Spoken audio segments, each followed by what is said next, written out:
اس میں اس کی رہائش کا بندوبست میں خود کر دوں گا۔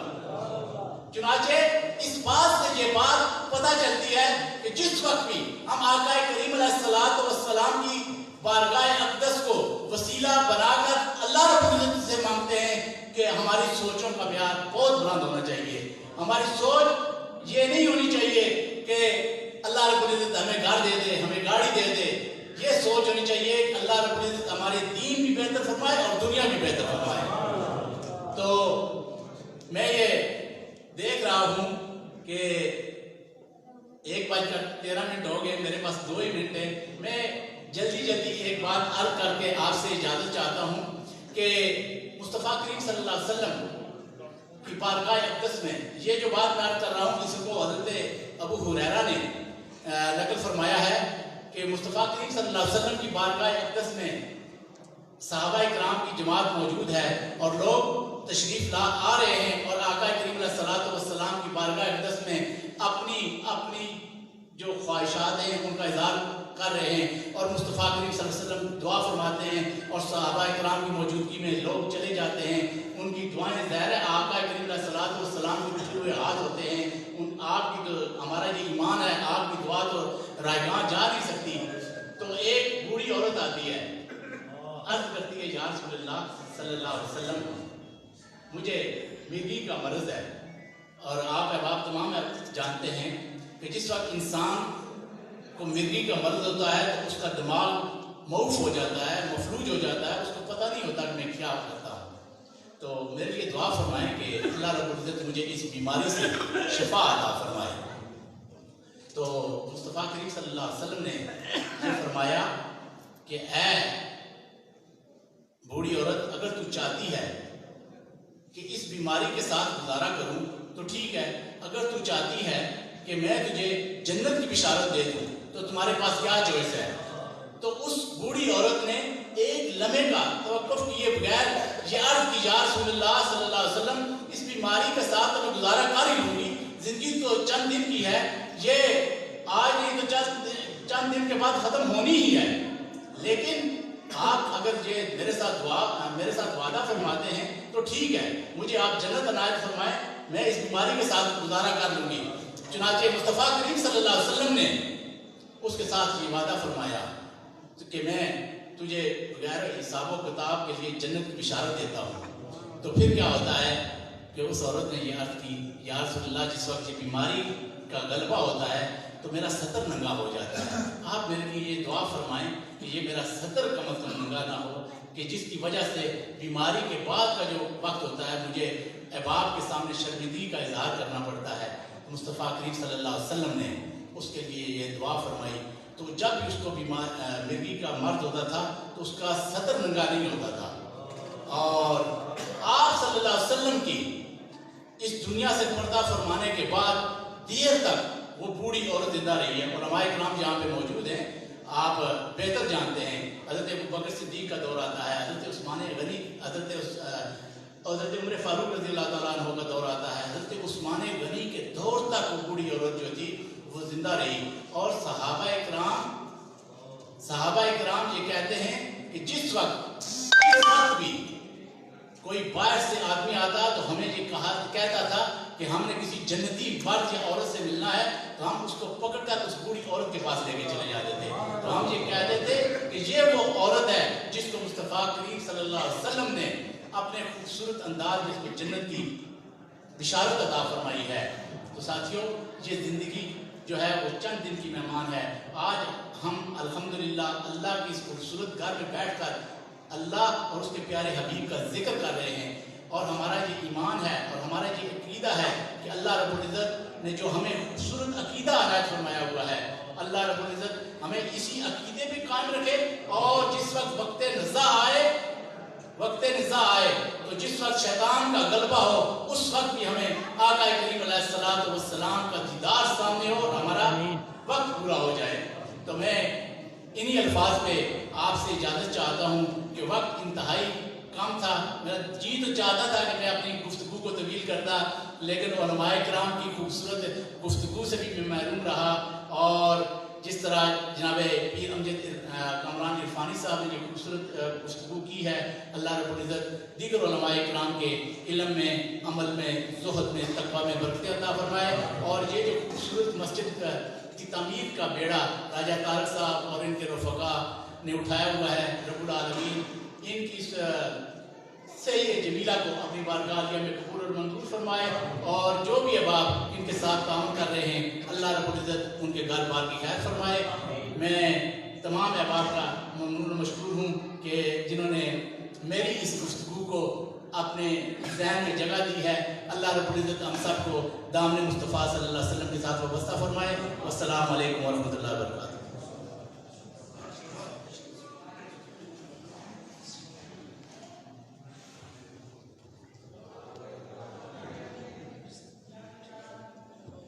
بسم اللہ الرحمن الرحیم۔ انتہائی مشکور ہوں پیر سید عرفان حسین شاہ صاحب، پیر سید اخلاق حسین شاہ صاحب جو دیوان حضوری سے تشریف لائے اور اس محفل کو رونق بخشی، پیر سید امجد حسین شاہ صاحب کامرانی اور دیگر علماء کرام، ان اپنی پیاری پیاری میٹھی میٹھی گفتگو سے ہم سب کے دلوں کو مستفید فرمایا، اور بہت سے علماء کرام بالخصوص علامہ طارق سلطانی صاحب ان کو سننا چاہتے تھے، لیکن وقت اس طرح مہتاب شاکر صاحب ہیں، اور سنابوانان مصطفیٰ بھی اپنی حاضری پیش کرنا چاہتے تھے، نعتیں پڑھنا چاہتے تھے، لیکن ٹائم